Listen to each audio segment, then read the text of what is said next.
Dear students, in this video we are going to discuss sonnet number 73 by William Shakespeare.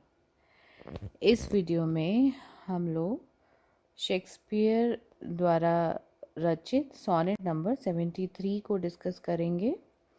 और जैसा कि हम पहले भी 3 सोनेट डिस्कस कर चुके हैं, we have already discussed Time and Love, True Love and Sonnet number 18 by William Shakespeare. तीनों का प्लेलिस्ट मेरे यूट्यूब चैनल पर अवेलेबल है, so you can refer that also. जैसे कि अपने बाकी सोनेट्स में टाइम एंड लव में के फर्स्ट वीडियो में मैंने इस पॉइंट को बहुत एलोबरेटली डिस्कस किया है। जो टाइप्स ऑफ सोनेट हैं एंड शेक्सपियरियन सोनेट का जो पैटर्न है और कहाँ से लिया है शेक्सपियर ने, वो चीज़ें मैंने वहाँ काफ़ी डिटेल में डिस्कस की हैं। So I would not like to repeat it here. I hope आप सभी लोगों ने वो सब सुन लिया होगा। तो sonnet number 73 is also a typical Shakespearean sonnet. जो शेक्सपियरियन सोनेट या जिसको हम इंग्लिश सोनेट भी कहते हैं, उसका जो स्टैंजा पैटर्न है, it also follows the same stanza pattern, that is 3 quatrain and 1 couplet. Its rhyme scheme is also the same, AB AB, CD CD, EF EF, GG, and it is also written in iambic pentameter. This sonnet was published in 1609। 1609 में ये जो sonnet है, sonnet number 73, ये प्रकाशित हुआ था। और इसकी जो थीम है इस सोनेट की, we can say this sonnet has the theme of old age and approaching death. एक एडवांस एज में जो पहुंचा हुआ व्यक्ति है, उसके रूप में शेक्सपियर ने ये कविता लिखी है। He has written it in first person. उन्होंने अपने आप को ही प्रोजेक्ट करते हुए, he has shown himself as if he has reached a ripe age. एक एडवांस एज में वो पहुंच चुके हैं और he is in his age if he is in his old age. इस तरह से उन्होंने कविता लिखी है। और उस एज में अपने आप को रखते हुए एक व्यक्ति कैसा महसूस करता होगा, he has portrait that feeling in this sonnet. तो वृद्धावस्था की तरफ बढ़ते हुए व्यक्ति को किस तरह महसूस होता होगा, वो उन सब बातों का उन्होंने यहाँ पर चित्रण किया है। और he has done it beautifully and in a very mature way. तो हम देखते हैं इस पोएम को।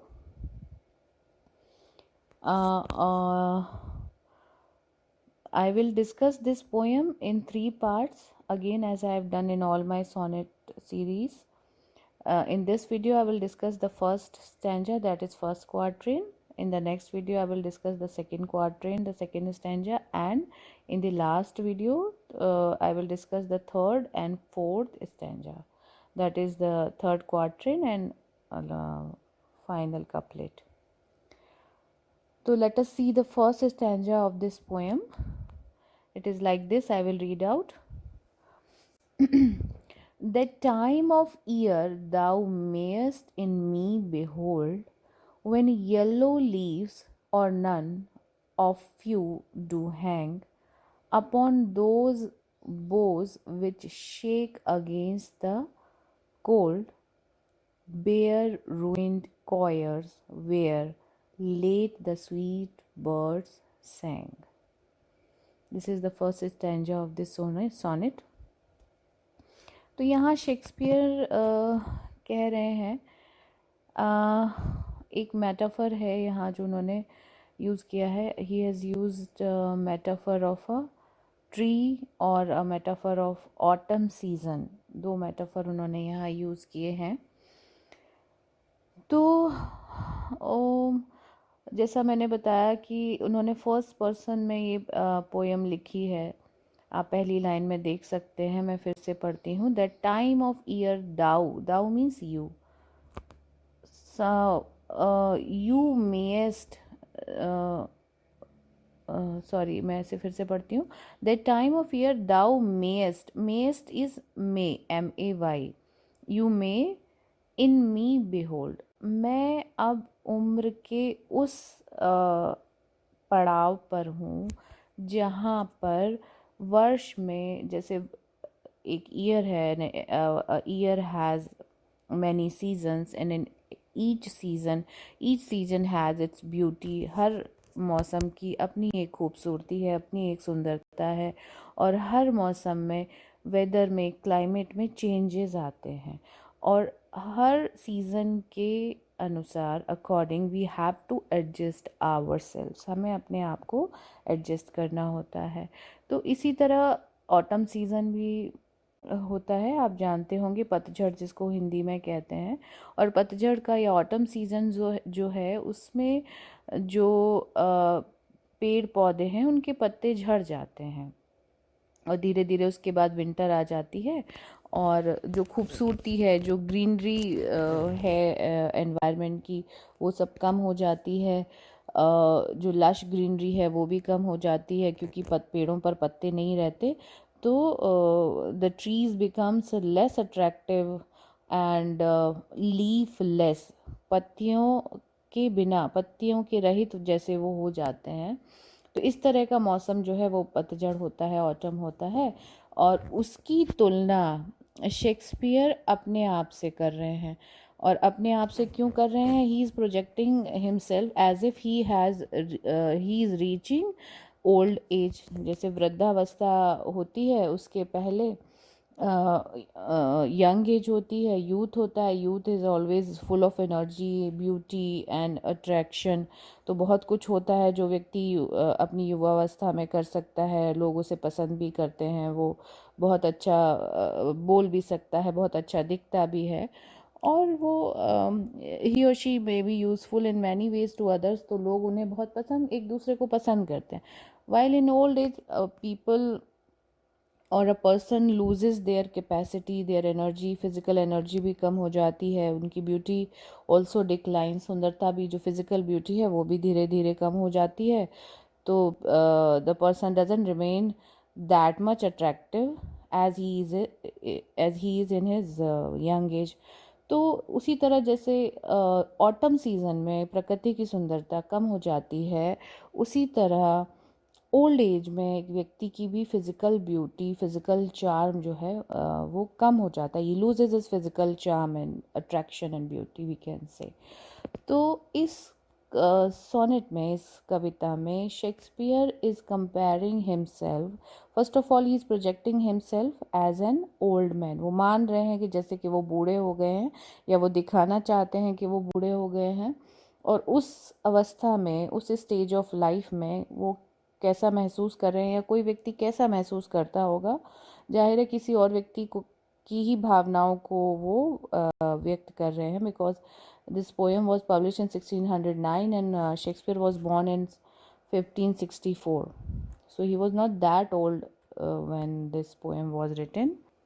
He must have been 45 years when this poem was published, और ये कविता कुछ और पहले ही इन्होंने लिखी होगी, तो may be around one he was 43 और 44 years old, so he was not that old, but he was mature enough, or maybe he was sensitive enough to understand how people go through different stages of life. जीवन के विभिन्न जो stages हैं, अवस्थाएं हैं, उनमें कोई कैसा महसूस कर सकता है, यही शेक्सपियर की खूबसूरती है, और इसको उन्होंने इस कविता में दर्शाया है।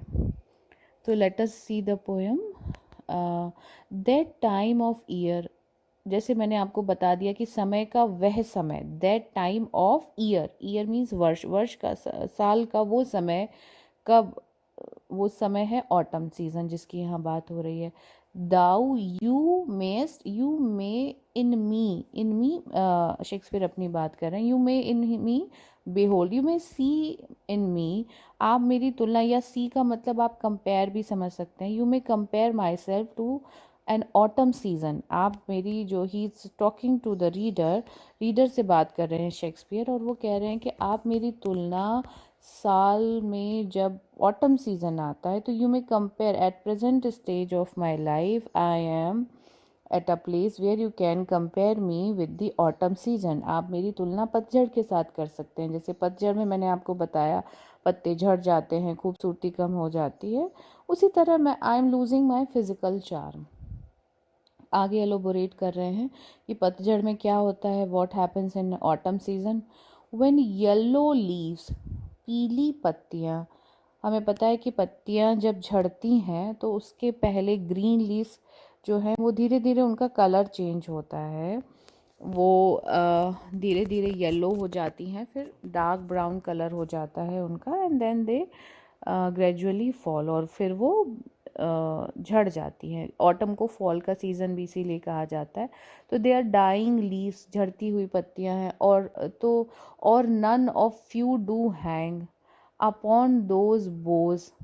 अब एक पेड़ का वो चित्रण कर रहे हैं। जैसे मैंने कहा कि इस फर्स्ट स्टैंजा में एक ट्री का मेटाफर है, एक दो मेटाफर है, दो इमेजरी उन्होंने दी है। एक अपने आप की तुलना उन्होंने ऑटम सीजन से की है, दूसरा है एक ट्री है,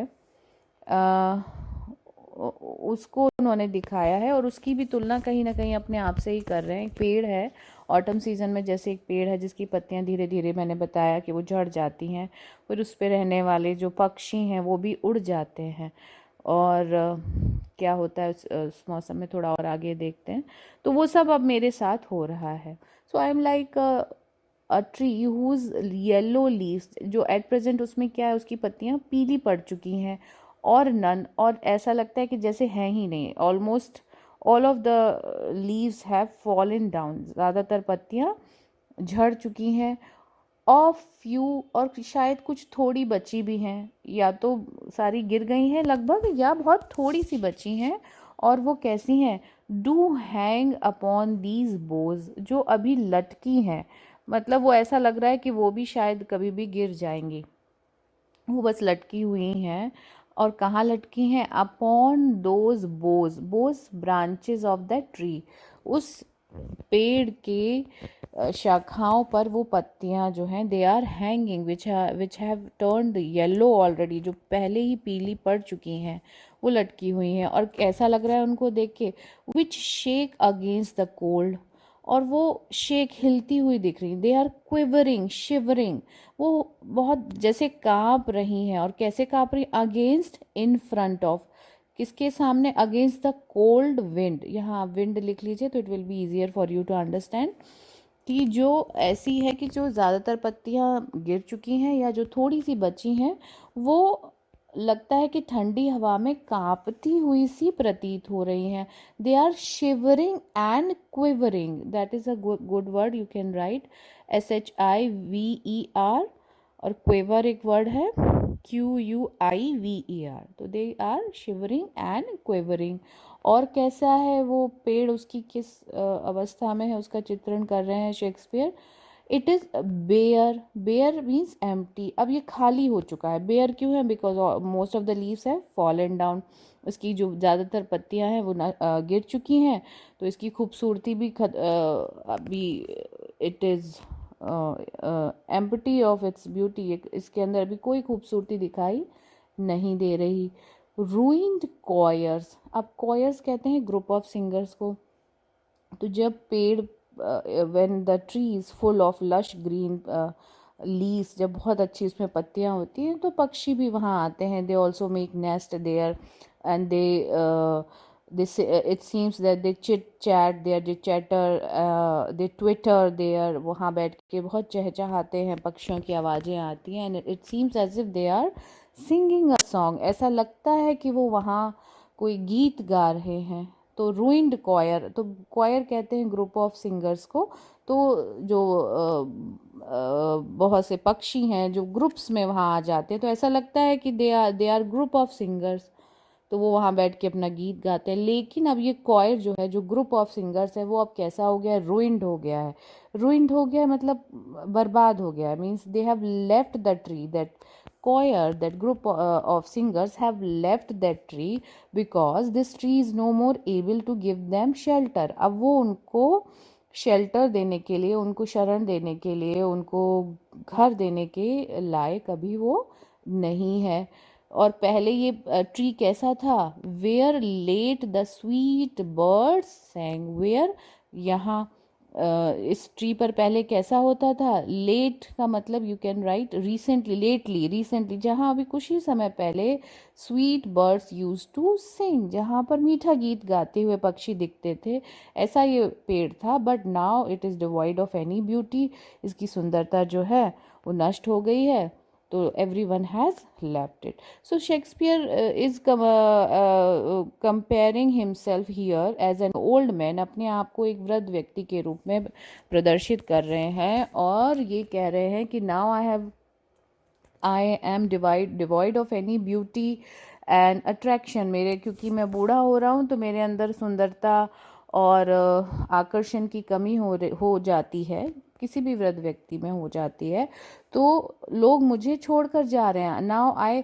फील अलोन, मुझे ऐसा लग रहा है कि जैसे मुझे सबने अकेला छोड़ दिया। जैसे कभी मेरे साथ बैठकर लोग अच्छी बातें किया करते थे और I used to have a good company, now people have left me. तो he has Shakespeare is comparing himself with a autumn tree, एक ऑटम के सीजन में जो एक पेड़ होता है उसके साथ शेक्सपियर ने अपनी तुलना की है।